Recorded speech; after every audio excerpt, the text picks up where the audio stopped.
Welcome to City Week, ladies and gentlemen. I am your host, Alton West, and we're out here on Amity Park on West Point Lake, and I got a face that doesn't need any introduction. I have Mr. Coffee with Lee. Lee, welcome to the show, sir. Well, thank you. It's nice to be out here.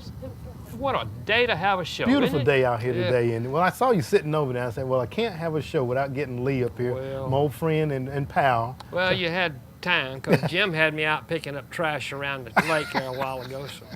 Well, I tell you what, it's a beautiful day out here. I tell you, I may not pick up any trash, but there's a boat parked out here. Let's see if we can get in that boat and well, I was go for a ride talking in a to few him about minutes. that. It's got a special anchor on the back of it, too, that's hydraulically operated, so he don't have to do anything. Just mash a button. Yeah, and it anchors itself. So. Let's see if we can find and mash that button and take a spin. How about that? That sounds good to me. All right, then. Well, let me go to a quick commercial here, and we'll come back and we'll be riding. How about that? Be careful, though. He's got a gun, so yeah.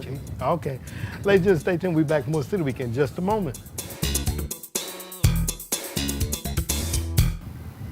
Welcome to City Week, ladies and gentlemen. We're out at the beautiful Amity Park here on West Point Lake, and I'm sitting down today with Jim Bradfield, one of the officers with the DNR. Jim, welcome to the show. Thank you. Good to be here. Well, it's a pleasure to be out here on this beautiful lake, and I know that you thoroughly enjoyed being out here in the boat and everything. But let's talk a little bit about what your role is here with the DNR and out here on the lake.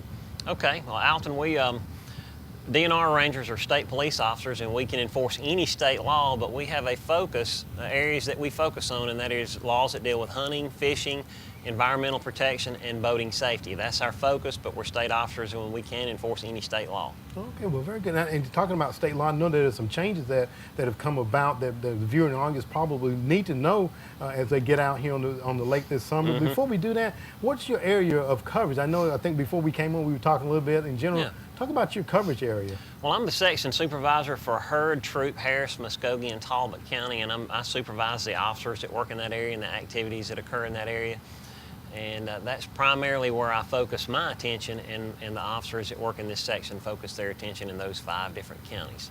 So you can kind of run up and down the lake sometimes, right? I might be in Columbus one day, I might be in Talbotton, or I might be in Franklin one day. You just never know. Absolutely. Well, let's talk a little bit about the patrolling the area, and there's some laws I know that the viewing audience probably would like to be aware of, and I know that you're the man with the finger on the pulse. Talk about the first law. I think it came about as a result of some accidents that happened up around the Atlanta area.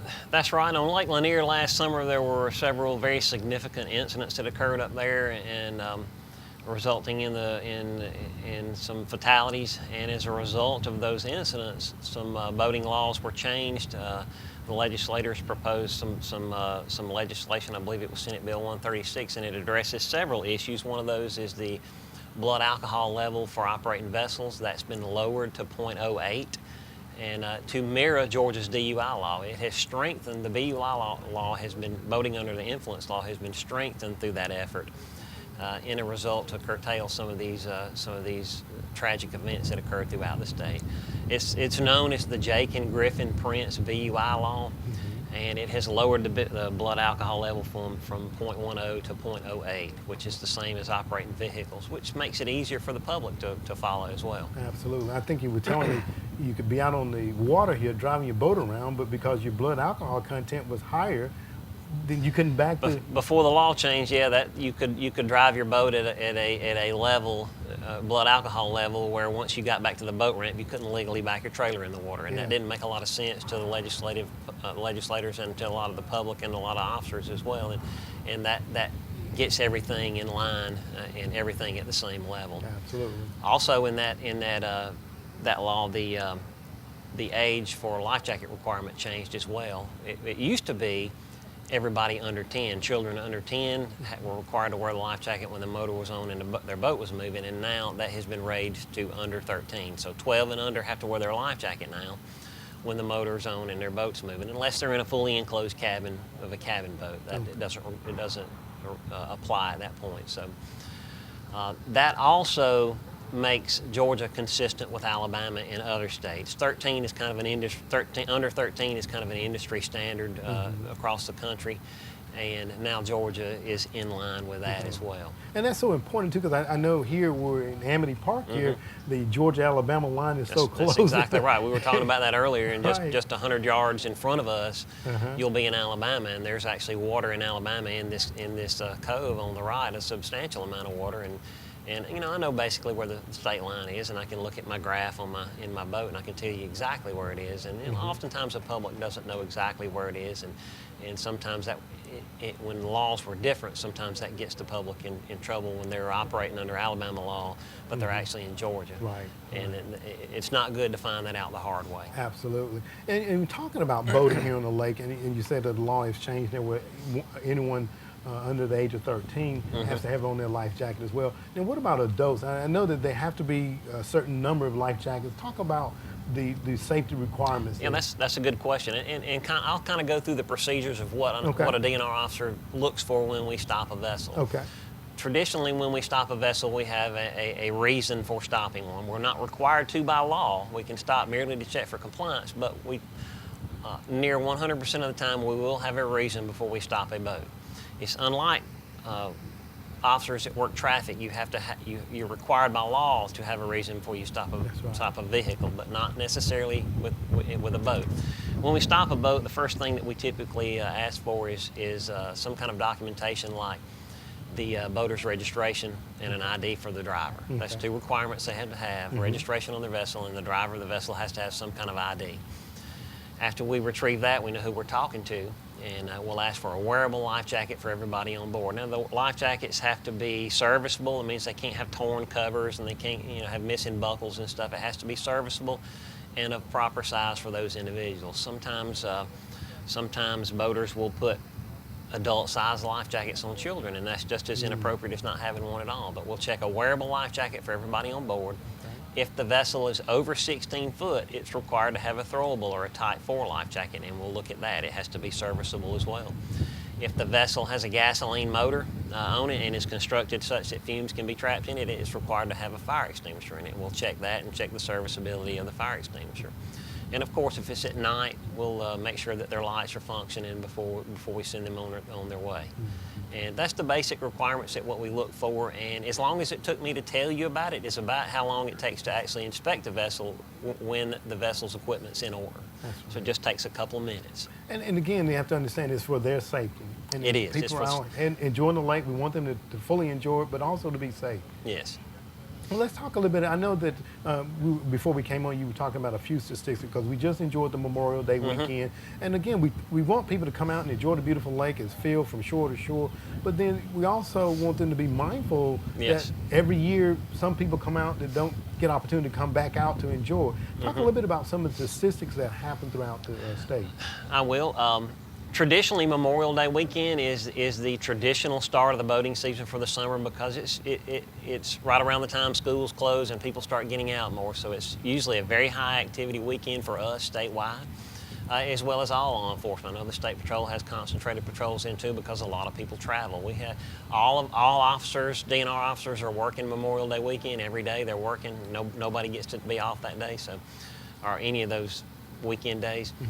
But statewide, we had 42 BUIs statewide. 2 of those BUIs were in this region, 7 of them were in this region, and 2 of them were in my work section. So 42 statewide, 2 in this work section, and 7 in the Macon Region 4, which is a 32 county area. There were no boating-related fatalities statewide, which is very good, which is a testimony to how our officers are working, and they're out there, being seen and stopping vessels and being seen and reminding the public to be safe. Absolutely.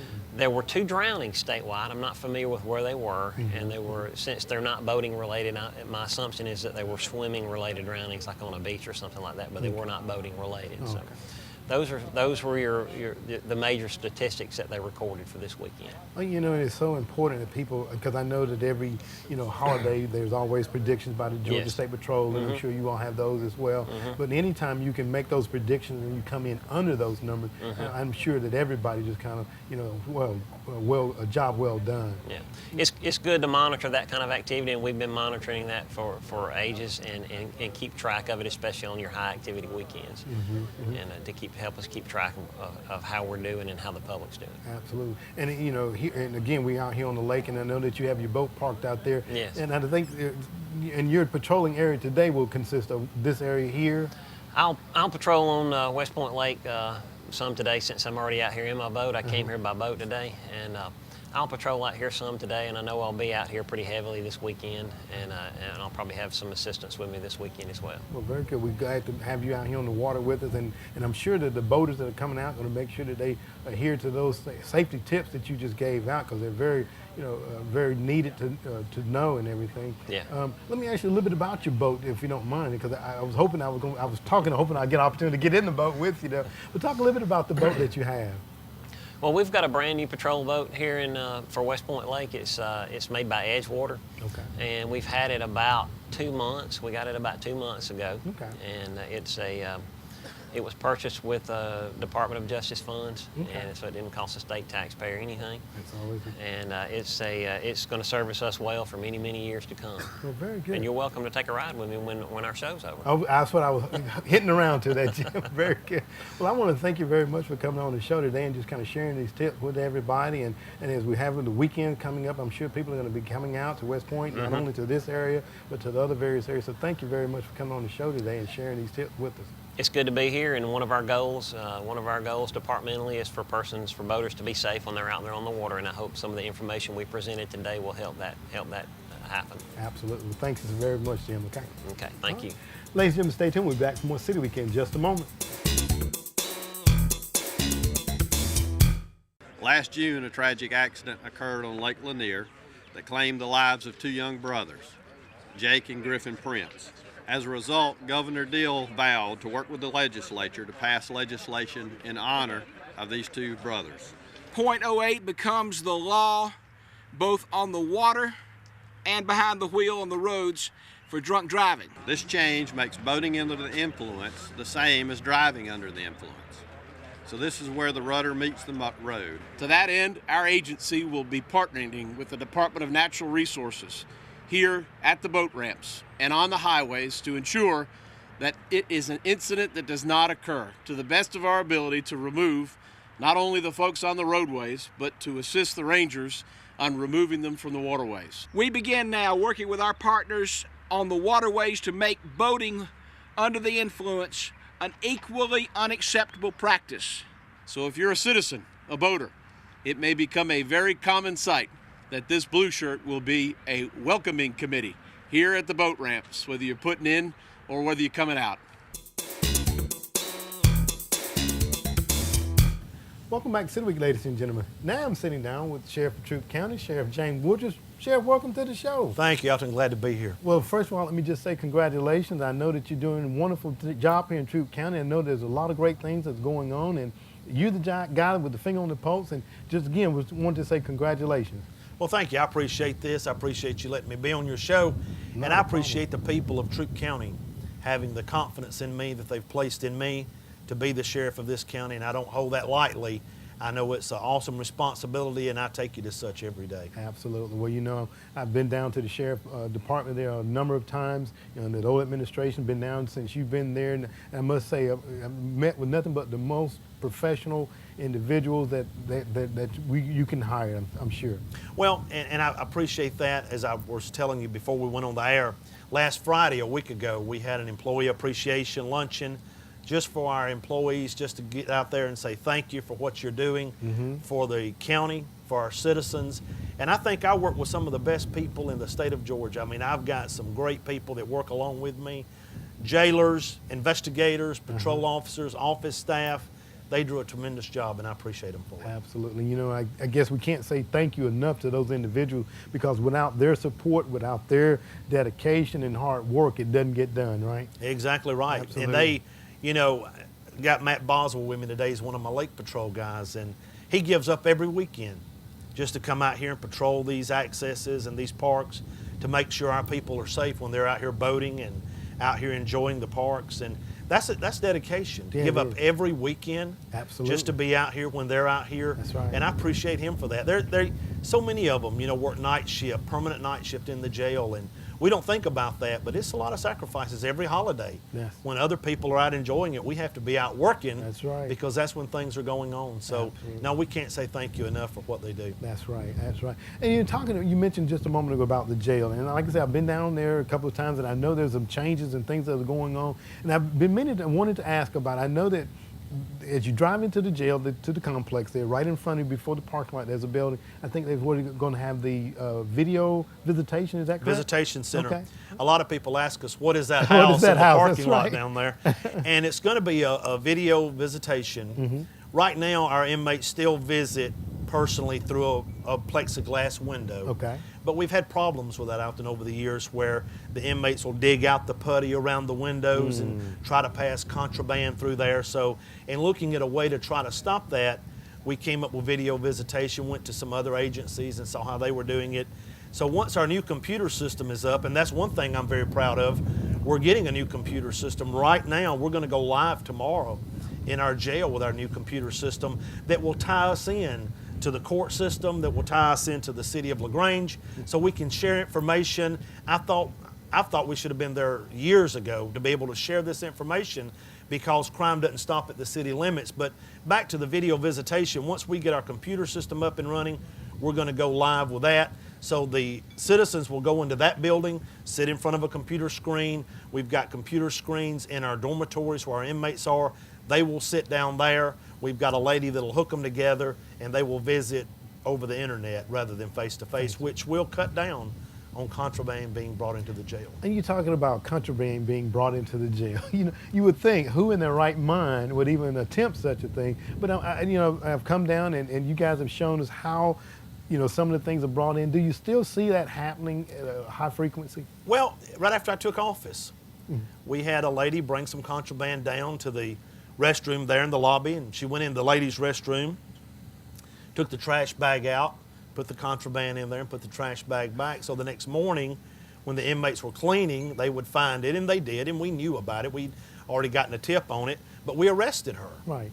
And I'm going to charge inmates, and I told the jail staff down there, if you get caught bringing contraband in, be it cigarettes, tobacco, cell phones, a lighter, anything, across that guard line, not only am I going to fire you, but I'm going to charge you too, because the people of this county expect us to live up to our role that they put us in here, and they've got to have trust in us. Right. And if you violate that trust, I'm going to put you in jail for it. Absolutely. And again, it's just kind of ludicrous for anybody to think about doing that. And and continue talking about the jail and new computer system. You say it's going to give you an opportunity to share information with the various other agencies as far as crime fighting and various things of that nature. And I know that the other agencies are excited about that as well. Talk about that. Well, they are, and 911 is going to be tied into it. Right now, just to kind of give you a little bit about it, if Alton West calls 911, when the 911 operator puts in your information, your name, your street address, what's going on, if it's a burglary or whatever, that will automatically generate over to our deputy that's responding. So when he does his report, we've already got your information. We don't have to get it again. And then when it goes to our investigative division, they have to get it again. And then when it goes to the court system, they have to get it again. It'll cut all of that out. Once you generate it that first time, everybody will be able to see that and be able to download it and pull that in. And we won't have to make a lot of copies and copy case files and send them to the court system. They'll automatically have it on the computer right there in front of them. Warrants in real time. In state court, if Judge Little issues a warrant and they type it in right there, immediately LaGrange PD can see that, immediately Troup County SO can see that, and we don't have to wait for the warrant to actually be processed, delivered to the jail, a copy made, handed out to all of our officers. It's right there in the patrol car. Absolutely. I know that's going to make life for the officers so much more easier, because I can remember back in the days, my policing, you had to get the warrant, go get it signed, and kind of shift around. Yeah. And as we talk about these things, you talked about crime doesn't stop at the city limits line or the county line or that whatever. And as we're moving into the summer, we're out here on the lake, and people are getting ready to start vacationing, out boating. From the county standpoint, you guys want to just share some summer safety, just common sense things. Talk a little bit about that for us. Well, like I said, we've got 2 officers that during the summer, they patrol our lake accesses, and they're very dedicated. They do a great job. And I just want to let the people know when they come out, if they say, you can't park on the grass, that's a Corps of Engineers rule. We're not out here to harass you. We're just out here to make it safe for everybody. But use just good common sense out and on the water.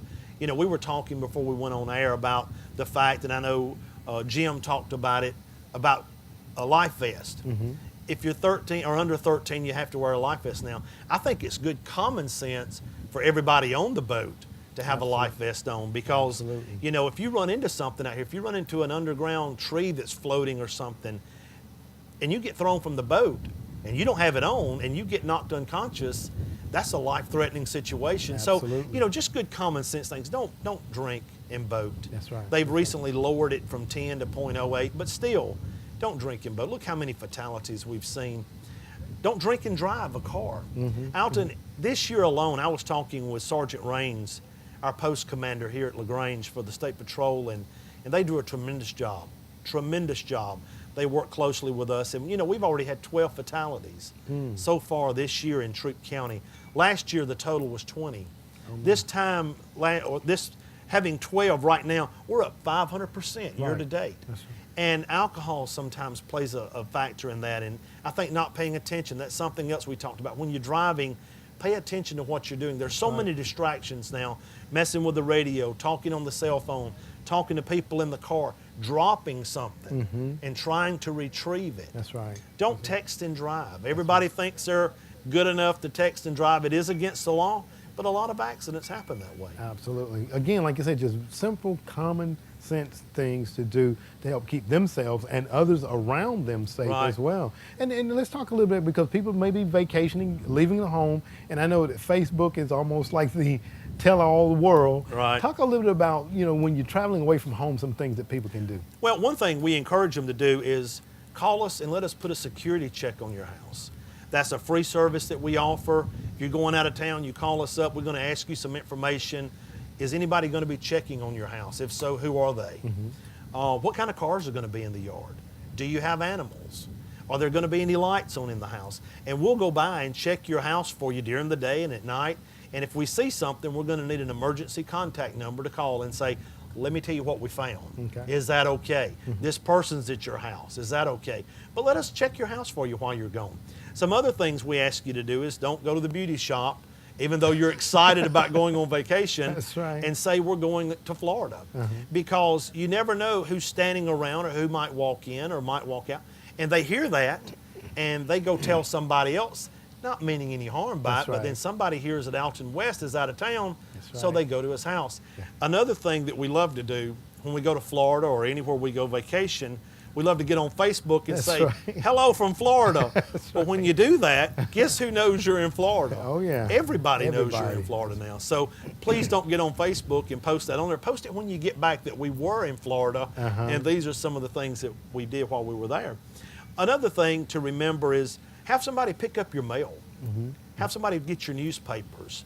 If you're going to be gone for a long time, you know, when people retire, maybe they'll go for a month at a time. Have somebody cut your grass and keep your yard manicured. That way people don't see high grass and associate that when nobody's home. That's right. So there's just a lot of things that you can do to make your trip better. Like I said, give yourself plenty of time when you're traveling. Don't leave in a rush and you're speeding down the road, because it'll ruin your vacation if you end up in an accident. Absolutely. You know, again, just great common sense tips that will help keep the individuals that are planning the trip and those around them, just help to keep them safe. Well, I'm going to thank you very much, Sheriff Woodruff, for coming on the show today, and definitely want to get you to come back on. Absolutely. And I'm curious about coming down to see that video visitation in operation as well. We'd love to have you anytime. You're welcome. Well, thank you very much. Thank you for coming on the show today. Okay? All right. All right. Thank you.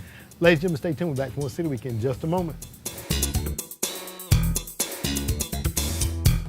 Ladies and gentlemen, thank you for joining me City Week this week. My guests have been from the Department of Natural Resources, Jim Bradfield, and also from the Sheriff Office I had on, the new Sheriff, James Woodruff. Ladies and gentlemen, thank you for joining for City Week this week, and as always, I want to invite you back for more of City Week. Hey Lee, I told you I was going to get us a ride on this boat. Well, that's right. Let's go. Crank it up.